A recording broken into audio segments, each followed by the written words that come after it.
Hola y bienvenidos un día más a la consulta del Dr. Méndez. Yo soy Roberto Méndez, médico de familia y especialista en nutrición clínica y deportiva y en ciencias del deporte. Como ya sabéis, aquí hablamos de nutrición, de medicina, de deporte o de una mezcla de tantas. Hoy será un capítulo un poco más especial porque sí que es verdad que hablaremos de salud, de nutrición, de medicina, de deporte puede que también, pero no mucho. Pero hoy hablaremos de dinero. Suele ser un tema tabú, pero realmente afecta muchísimo más de lo que se suele creer, o al menos de lo que se suele hablar, a la salud.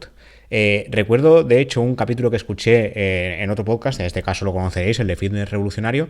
Ha hablado de esto solo una vez, que yo sepa, lleva casi 400 episodios y a lo mejor ha vuelto a nombrarlo, y se centró mucho en el tema de cómo afecta el dinero o los ingresos que uno tiene a la salud en general y a la vida en general. Normalmente la gente que más dinero tiene, más vive, por muchas razones. Pero hoy hablaremos de algunas que se suelen ver poco o se suelen pensar poco, aunque a nivel general, cultural, poblacional o como lo queráis llamar, a simple ojo se ve. O sea, se ve enseguida que a partir de ciertas medias de ingresos o de buena gestión de lo que uno tiene, de patrimonio, se suele vivir mejor. Pero esto no depende siempre de los ingresos. Hoy hablaremos de muchas cosas. Hablaremos de lo que es el estrés financiero y de cómo afecta a la salud, de cómo está afectando la pobreza al mundo en general y de cuál sería el salario de la felicidad, entre comillas, porque la felicidad no se puede comprar, todos los estudios lo indican, aunque en las películas se vea mucho que uno es súper rico y es súper feliz. Eso es mentira, es imposible comprar la felicidad, pero se puede gestionar y se ha visto que a partir de cierto punto tener más dinero o tener más ingresos a nivel anual no sirve para nada, al menos a nivel felicidad. Siempre decimos lo típico de ojalá me toque la lotería y no tener que volver a trabajar o tener un montón de dinero, pero la realidad es que cuando menos dinero tiene uno, más lo busca. Pero cuando ya se tiene cierta media, no hace falta ser súper rico, no hace falta tener un Lamborghini en la puerta, sino simplemente pues tener una cierta cantidad de dinero disponible y vivir normal, vivir bien. A partir de cierto punto da igual seguir cobrando más, da igual ser un futbolista famoso o ser un ganante de éxito, porque realmente esa cantidad de dinero no nos hará más felices, no afectará a nuestro nivel emocional. Pero bueno, hoy nos centraremos en el último punto sobre el tema de la felicidad, pero en primera instancia cómo afecta a la salud el tener dinero o más bien el no tenerlo. En este caso, este artículo se ha publicado muy recientemente en la revista Brain, Behavior and Immunity. No lo hemos publicado en español porque entre tantas cosas que publicamos, pues este no ganó, publicamos otros, pero os enlazaré lo que es el estudio por si queréis profundizar un poquito más. Pero como me llamó la atención me lo guardé y digo, esto saldrá en el podcast por lo menos. Entonces, en este caso, lo que nos dice el estudio es que la tensión financiera o el estrés que se sufre a nivel económico también afecta a la salud. Como digo, no depende solo de cobrar más o cobrar menos, evidentemente cuanto menos cobre uno, seguramente pues más estrés financiero tendrá, sino que se puede cobrar mucho, de hecho le pasa a mucha gente que tiene un salario muy decente o muy elevado, pero cuando empezamos a gastar en exceso, porque no controlamos esa gestión económica, eso también provoca estrés. Entonces, a lo mejor una persona, me lo invento, esto es una burrada, ¿no? Pero puede cobrar 10.000 euros al mes y llegar apurado a fin de mes. ¿Por qué? Porque si empezamos a subir los gastos, evidentemente cobrar más no serviría para nada. Entonces, la gestión, aparte de tener un cierto nivel económico, también cuenta. En este caso, el estudio se hizo, fue un estudio representativo de Reino Unido, que encontró que hay evidencia de que el estrés por dinero se relaciona con cambios en la salud a largo plazo, en este caso a nivel inmunológico, neurológico y hormonal. El estudio lo realizaron los investigadores del University College London y el King's College de Reino Unido, y dicen que es el primero en explorar cómo los diferentes tipos de estrés crónico se relacionan con marcadores de la salud. Ya hemos hablado del estrés crónico en un capítulo aparte, en este caso no comentamos el tema del estrés financiero porque la verdad es que ni se me ocurrió, pero en este caso sí que se ha estudiado y, como vemos, parece ser que es único en su categoría, al menos de momento. El estudio analizó a casi 5.000 adultos mayores de 50 años y se tuvieron en cuenta 6 factores estresantes: la tensión financiera o estrés crónico debido a nivel económico, a las finanzas. Ya digo, nivel económico no solo de cuánto ingresa uno, sino también de gestión económica.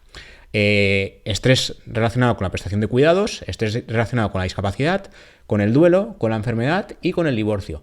Y resulta que el estrés financiero se asoció con los perfiles de salud más riesgosos a largo plazo, es decir, que más empeoraban la salud inmunológica, hormonal y neurológica.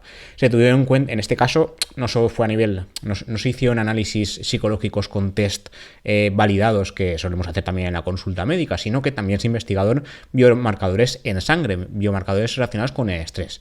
En este caso se estudió el cortisol, que es la hormona típica del estrés, la PCR o proteína C reactiva, que también se relaciona con enfermedades inflamatorias, pero con el estrés crónico se eleva, y el fibrinógeno, que son actores inmunes que responden en todos los casos a la inflamación. También está el factor de crecimiento de insulina, el IGF-1, que en este caso, si bien es cierto que tiene relación obviamente con la insulina, también está relacionado con el envejecimiento y la esperanza de vida, y por tanto con la inflamación. A mayor inflamación, como ya hablamos en el capítulo dedicado íntegramente a la inflamación crónica o en el del estrés crónico, a mayor inflamación a largo plazo, menor esperanza de vida y por tanto también menor calidad de vida.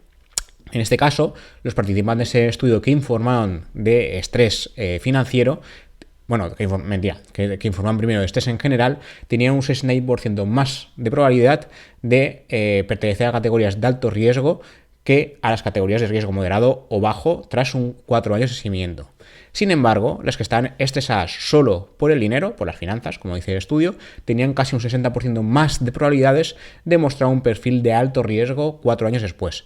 Por cada estrés añadido, como el divorcio, entre otros ejemplos, la probabilidad aumentaba un 19%. O sea, cada estrés que teníamos de más, si teníamos 6, pues ya, el pack completo, pero cada uno de ellos 19% más de riesgo. Además, estas asociaciones siguieron siendo significativas independientemente de otros posibles factores de confusión, factores genéticos, socioeconómicos, edad, sexo o estilo de vida. En este caso, incido en el tema de factores socioeconómicos porque aquí, cuando los estudios hablan de esto, lo que habla es del nivel económico que tiene una persona, es decir, nivel de ingresos. Por tanto, da igual el nivel de ingresos que tengamos, pero si sufrimos estrés por el dinero, esto a largo plazo afecta a nuestra salud. Da igual que cobremos un montón, que cobremos muy poquito, ¿vale? Entonces la gestión económica en este caso también sería importante. Como explica una de las epidemiólogas responsables del estudio, se descubrió que el estrés financiero era más perjudicial para la salud biológica, aunque se necesita más investigación al respecto, como siempre suele pasar. Esto puede deberse a que esta forma de estrés puede invadir muchos aspectos de nuestras vidas, en este caso, como dicen los investigadores, provocando conflictos familiares, súper típico, conflictos incluso con amistades, exclusión social, en este caso si se tiene un estrés financiero debido a bajos ingresos, e incluso hambre o falta de vivienda, obviamente. Esto lo hablaremos también después en el siguiente estudio que comentaré. Los resultados no significan necesariamente que el estrés esté causado directamente por problemas de salud, pero sí sugieren que el estrés tiene un impacto significativo en el cuerpo que envejece. Y algunas formas de estrés podrían tener mayores efectos físicos que otras. Al final, como dijimos en el episodio del estrés crónico, el estrés a largo plazo hace que perdamos calidad y cantidad de vida. Se sabe que el estrés agudo da lugar a una cascada de respuestas, en este caso cambios hormonales, cambios en la respiración, presión arterial y frecuencia cardíaca, y el sistema inmunológico también responde produciendo moléculas proinflamatorias. Pero si esto se mantiene a largo plazo, se provoca una activación inmune crónica, lo que puede aumentar el riesgo de enfermedad mental y física. Cuando el sistema inmune y neuroendocrino funcionan bien, se mantiene la homeostasis y se preserva la salud, pero cuando hay estrés crónico, como explican los investigadores, puede haber cambios a nivel biológico y provocar enfermedades. Entonces, siempre decimos que el estrés no provoca enfermedad, porque sí que es verdad, si un día tenemos un mal día y tenemos estrés, por ese día seguramente no nos vamos a enfermar. Pero cuando el estrés es continuado, eso sí que se está viendo, al menos en los últimos años, que sí que puede provocar enfermedad. Entonces, en el estudio actual, el estrés financiero, el estrés económico en este caso, el duelo y las enfermedades de larga duración mostraron los mayores cambios a largo plazo justamente los biomarcadores inmunológicos y neuroendocrinos. Esto indica un efecto físico continuo de estrés crónico. Por supuesto, estos tienen limitaciones, que decía, han tenido 4 marcadores, podrían haber habido más. Pero en el estudio, por ejemplo, mayor consumo de alcohol, más de 3 dosis por semana, se asociaba con un perfil de riesgo más bajo. Esto sí me ha parecido un sinsentido, pero en este caso los investigadores explican que puede deberse al hecho de que el alcohol tiene efectos antiinflamatorios, pero no necesariamente significa que a más consumo, más beneficios. Esto lo hemos explicado ya en varios episodios, ¿vale? Sí que tenemos un episodio en el que expliqué que en ciertas personas el tema de consumir alcohol en moderado, entre 1 y 2 porciones, que sería 1 o 2 latas de cerveza, por ejemplo, al día, dependiendo si uno es hombre o mujer. Esto sí que se ha estudiado. Mujeres 1, hombres hasta 2.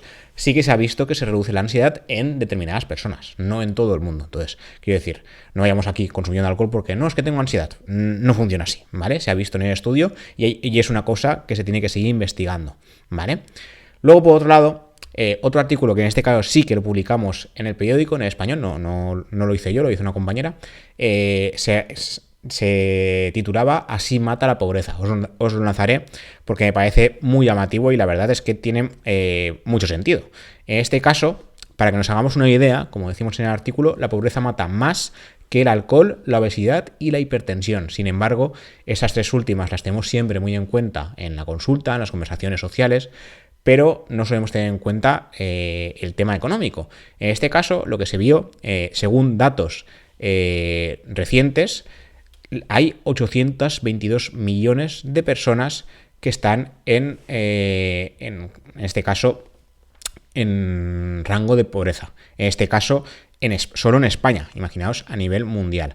Y estos datos han ido aumentando desde hace 20 años. Los datos provienen de la FAO, que alerta en el último informe de que el estado de seguridad alimentaria y nutrición en el mundo está cada vez peor, hay cada vez más desigualdades. El hambre es la consecuencia más visible de la pobreza, pero esta es una contingencia con muchas otras aristas que se relacionan con la salud. La pobreza, como digo, mata. Y se ha visto también justamente en otro estudio, en este caso publicado en The Lancet, que da fe de que la pobreza aumenta tanto la mortalidad, como hemos repetido ya varias veces que la pobreza mata, como la morbilidad, es decir, tener varios tipos de enfermedades y que decaiga la esperanza de vida. En este estudio, lo que se vio es que un bajo nivel socioeconómico resta 2,1 años de esperanza de vida, el consumo de alcohol restaría 0,5, la obesidad 0,7 y la hipertensión 1,6. Es decir, la pobreza ganaría en cuanto a mayor mortalidad que justamente estos 3 factores de riesgo cardiovascular de los que solemos hablar mucho. Como explica unos investigadores, vivimos en un mundo muy desigual en los que unos se enferman más que otros y unos mueren más que otros. Y tener cierto nivel socioeconómico puede salvarnos o al menos mejorar este riesgo, ¿no?, de acabar más enfermos y de morir antes. En este caso, una de las líneas de investigación se centró en explicar cómo y por qué la pobreza puede matar más que otras enfermedades. De hecho, la crisis generada por el COVID ya ha dado cuenta de que en pandemia se vio que a mayor vulnerabilidad, a menor nivel socioeconómico, a mayor pobreza, se moría más. Era más fácil enfermarse y más fácil acabar mal o acabar falleciendo, ¿vale? Como dice el mismo investigador, al principio los que más morían eran los más vulnerables. Por un lado, los más mayores y enfermos crónicos, y por otro, los que sufrían más desigualdades. Sí que es verdad que tener enfermedades previas crónicas o tener cierta edad aumentar el riesgo. Esto puede pasar con el COVID, con la gripe, con otras enfermedades infecciosas. En este caso, tenemos la pandemia reciente, pues hablamos del COVID, pero a mayor desigualdad, a menor nivel socioeconómico, se veía que también se moría más.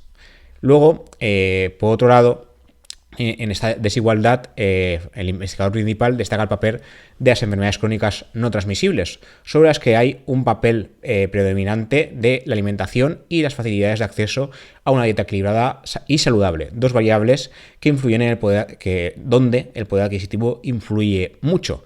En el propio informe de la FAO se resalta que los hogares con menos recursos están más expuestos a una dieta de mala calidad y que esto da lugar a diferentes formas de malnutrición o desnutrición y carencias de micronutrientes. Y en el otro cara de la moneda, a menor nivel económico, también se ha visto mayor riesgo de sobrepeso y obesidad. Esto puede pasar en todos los estamentos de la sociedad, pero sí que se ha visto que a menor nivel socioeconómico suele pasar más. El documento acaba también se centra sobre todo en la obesidad. La patología, además, por su parte, aumenta el riesgo de otras, la hipertensión, diabetes, el colesterol, y como consecuencia hay mayor riesgo cardiovascular y cerebrovascular. Según otro estudio, en este caso realizado por Save the Children, la obesidad ataca más a los hogares de renta baja. Un 32,5% de los niños españoles con exceso de peso provendría de familias con menor poder adquisitivo frente al 19% de obesidad infantil que se ve en familias de rentas más altas.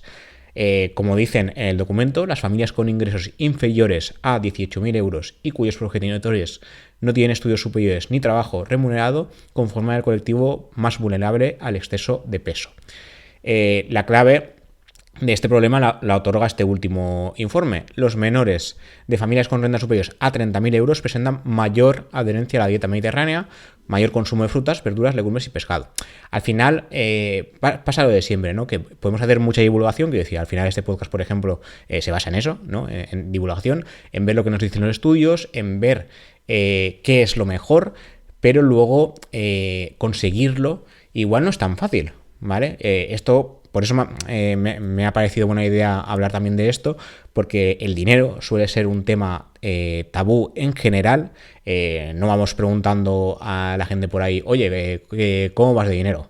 Porque además queda como feo, ¿no? También depende del país, ¿no? Pero por ejemplo en España se ve que no es un tema habitual. Es como que se esconde mucho y demás, porque hay gente que o bien exagera lo que tiene y el tema del postureo, ¿no? De mira qué coche más bonito me he comprado, mira que... no sé, lo que se os ocurra. Y luego al revés, que hay gente que a lo mejor no va también de dinero y evidentemente no lo quiere comentar. Entonces me ha parecido interesante hablar de ello hoy porque es a nivel de salud también es un factor de riesgo, en este caso no solo cardiovascular, sino de riesgo general para vivir peor y para vivir menos. Y se ha visto que además es un factor de riesgo peor que las patologías típicas que comentamos siempre, ¿no? Tenemos varios podcasts sobre la hipertensión, sobre la obesidad, sobre el tema del alcohol, sobre el colesterol, pero nadie pregunta nunca, oye, ¿cómo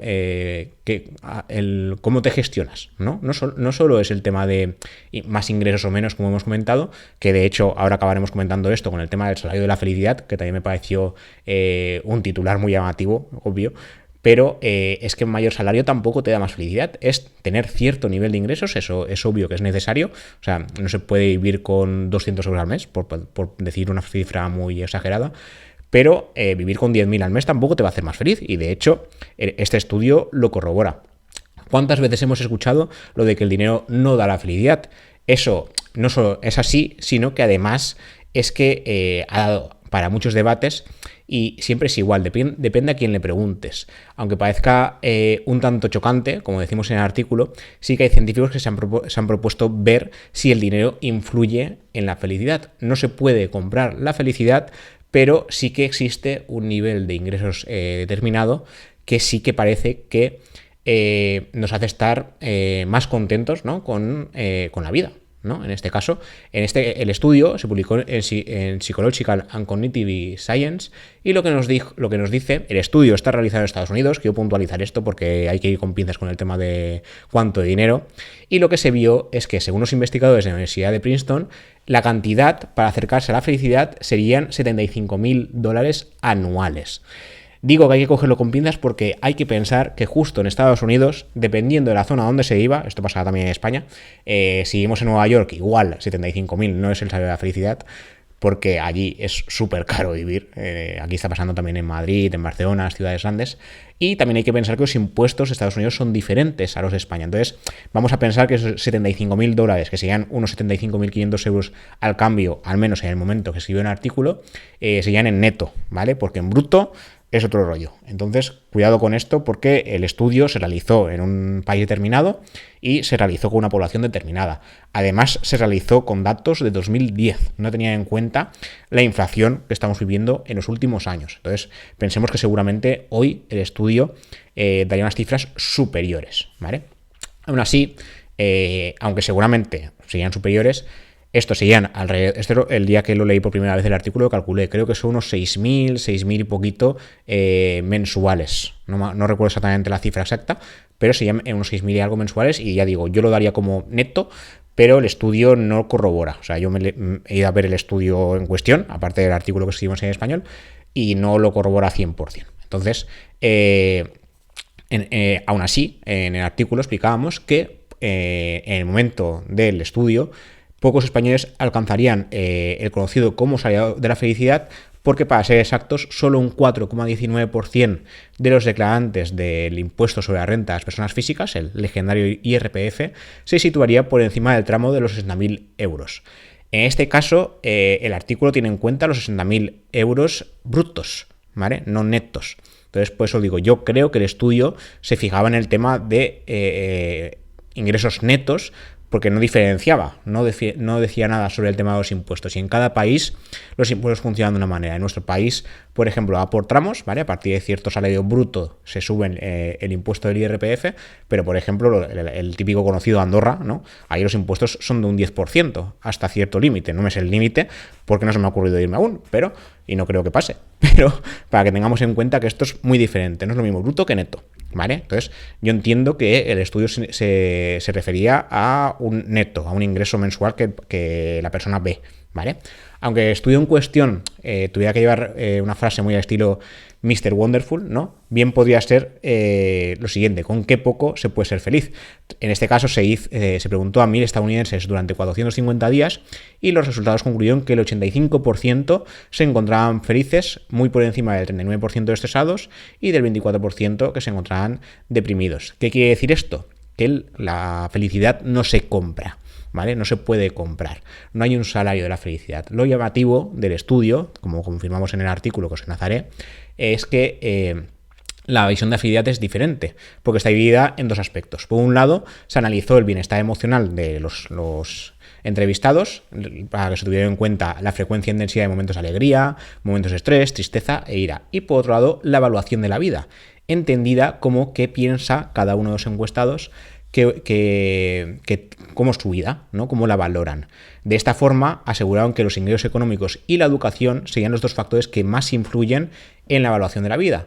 Pero si se trata de analizar los momentos del ayer, es decir, los recuerdos, que es como también se refieren al bienestar emocional, tendrán más valor otras cuestiones como la salud, la soledad o el tabaquismo. Entonces, todo tiene un límite. El estudio cifró en 75.500 euros la cantidad a partir de la cual nuestro bienestar parece no progresar más, pero eso no significaría que seamos más felices, ¿vale? Entonces, en este caso, la conclusión fue que las personas con las rentas más altas sí que podían comprar, entre comillas, satisfacción vital, pero no podían comprar la felicidad. Y, por supuesto, con unos ingresos no tan elevados, también se podía estar bien con la vida, pero lo que vio el estudio es que a partir de ese límite no se podía estar mejor. No valía la pena intentar buscar más dinero porque es que no te salía a cuenta, ¿vale? Entonces, aunque las 450.000 respuestas también demostraron aquello de que no es más riesgo el que más tiene, sino que el que menos necesita, esta frase es muy típica, sí que es cierto que un aumento de $100, como se ejemplifica en el mismo estudio, no tiene la misma importancia para un alto directivo que para alguien que gana el salario mínimo. Esto se estudió, ¿vale? Entonces, depende de esto me ha parecido siempre también muy obvio, depende de qué cantidad de dinero ingrese uno, más le parecerá 50 o 100 euros, aquí eran dólares, que si, cuando uno ingresa poco, 50 o 100 euros le parecía mucho dinero, y cuando uno ingrese mucho, pues le parecería poco, porque a nivel porcentual, pues es diferente, ¿vale? Pero, sin embargo, los resultados indicaban que una duplicación de los ingresos podría tener un impacto similar en ambos casos. Es decir, si estás cobrando 1.000 al mes y de repente cobras 2.000 al mes siguiente, el impacto emocional será igual que si pasas de cobrar, por ejemplo, 5.000 y pasas a 10.000. O sea, se ha duplicado, evidentemente la cifra es muchísimo mayor, pero a nivel emocional sí que se nota. Pero como digo, a partir de cierto límite no vale la pena buscar más. Esto es lo que decía el estudio, la verdad es que me pareció interesante. También hay que decir que depende, ¿no? Porque no es lo mismo vivir, por ejemplo, en una gran ciudad donde los gastos son horriblemente elevados, como decía Madrid, Barcelona, las grandes ciudades que, por ejemplo, con el tema de alquiler y vivienda, que es lo que más preocupa hoy en día, se han puesto prohibitivas, que vivir en una ciudad más pequeñita, en un pueblo donde este tipo de cosas no representan tanto porcentaje del sueldo de una persona. Entonces, claro, depende de dónde viva uno, depende de cómo se gestione y depende de la base de la que parta. Yo creo que el estudio se quedó corto en algunos aspectos, pero me parece interesante también incluirlo en el capítulo de hoy. Y nada, espero que os haya gustado el episodio. A mí me parecía un tema interesante para comentar y hace tiempo que le daba un poco de vueltas, y después de escuchar al de Fin de Revolucionario, pues más, la verdad.